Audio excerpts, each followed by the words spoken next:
Hey guys, it's Nicole. Welcome back to another video. Today I'm going to share with you 20 books that I am hoping to get to in 2020.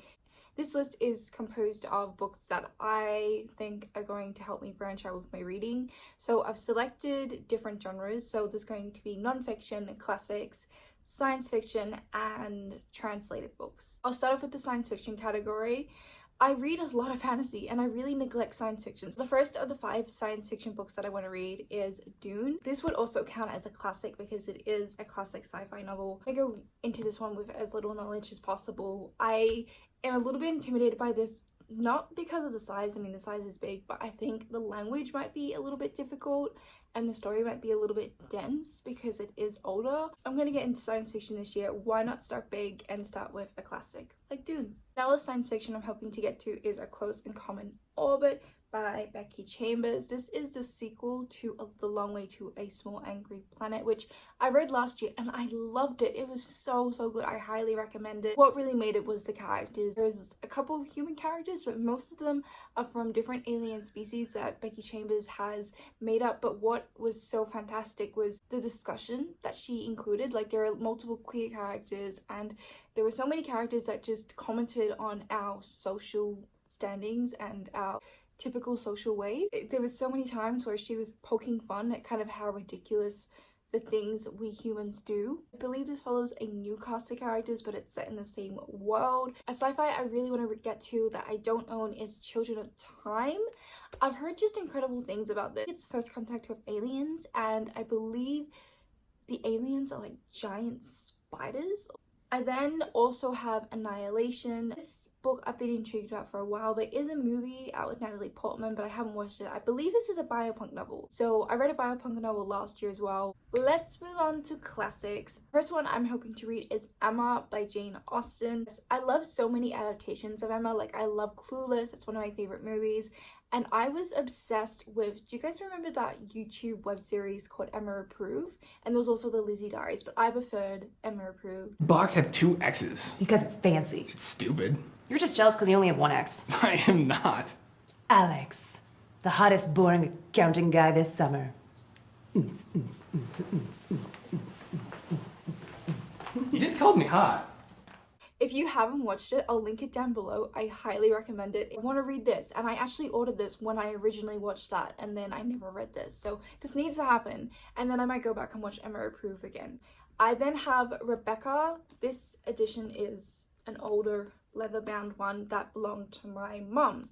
This is actually my mum's favorite book, Rebecca, so I've wanted to read it for a really long time because of that, and I've just heard incredible things. Apparently I saw on Twitter that there's going to be an adaptation with Lily James, and I love Lily James, so I need to get on this so I can watch the adaptation when it comes out. I then had to try and squeeze one fantasy book in here, so I've got The Hobbit.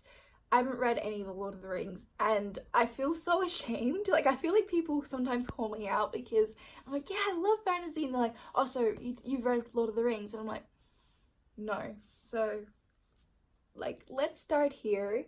I don't expect to love The Lord of the Rings or The Hobbit, but I think it's going to be a series I appreciate. I also want to read Jane Eyre. I haven't read this one, yes. I feel like with a lot of the classics that I have chosen, they are classics for starters, and I definitely feel like a starter, so I feel like this is a good place to go. I know so many people who love this. I don't know what I'm going to think of it. It's going to be interesting. So the last classic I have on this list is Little Women. This is a bind up of all the stories, so it's got Little Women and Little Men.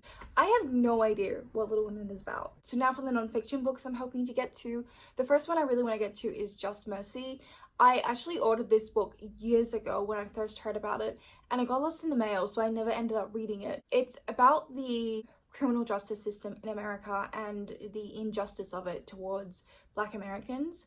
I was really intrigued about this because, fun fact, I did study criminology for a little while and then I stopped. One book I really want to get to is a book that my friend Meg from Meg Books just recently recommended. She has a whole video on non-fiction recommendations. So I'll have that linked, so please check that out. It's Remember This When You're Sad. This is a story about a woman dealing with depression and how she overcame that, and I think it talks about her relationship with herself and what she does to care for herself. When Meg described it, it just sounded like something I really need at the moment. I also want to read Another Day in the Death of America. This non-fiction book was written by a British journalist, I believe, and he selected one random day, and on that day he researched all the deaths that occurred due to gun violence in America, and there was a lot. I'll read you the back. It says, the youngest was 9, the oldest 19. None made the news. There was no outrage at their passing. It was simply a day like any other day. Gary Young picked it at random, searched for the families of these children, and here tells their stories and explores the way they lived and lost their short lives. This is going to be a really heartbreaking read and such an important read. So a subgenre of non-fiction books I really want to get to is history. I was a huge history buff in school. Like, most of the subjects I did was history related, and I just haven't done anything in quite a while to do with history. So I want to read this book. This is 1421. This is my nono's favorite book. He's always going on about this author and telling me to read it, and basically it's the year China discovered the world. It has a whole series of books, and the second one, it's when China goes to Italy, and it's all about how, you know, did the Italians steal pasta from noodles or whatever, you know what I mean? So that's something I'm really interested in. The last non-fiction book I have is another book that I was interested in because of my criminology history, and that is Amanda Knox, Waiting to Be Heard. This is a memoir about Amanda Knox. Now, if you don't know, when did it happen? It happened in 2007. So she was an exchange student from America. I believe it was from America. But she was an exchange student from America studying in Italy, and her roommate was murdered. She was accused of the murder, and then she was taken into the Italian criminal justice system and treated really unfairly, especially because she didn't really speak the language. And this looks at that case. I believe at the time, I wouldn't know because I was too young, but when this did happen, it was all over the media, all over the world, because she was quite a beautiful girl, and there was something like they thought she was doing witchcraft, and the way the Italian press handled it was really awful, and apparently I think the criminal justice system didn't handle it well, and the whole thing was really controversial. So the last genre I'm hoping to get more into is non-fiction books. Please ignore that and know that I was supposed to say translated books there, not non-fiction, and I say it once more after this clip. Just ignore it. Thanks. The first non-fiction book I have is Waste Tide.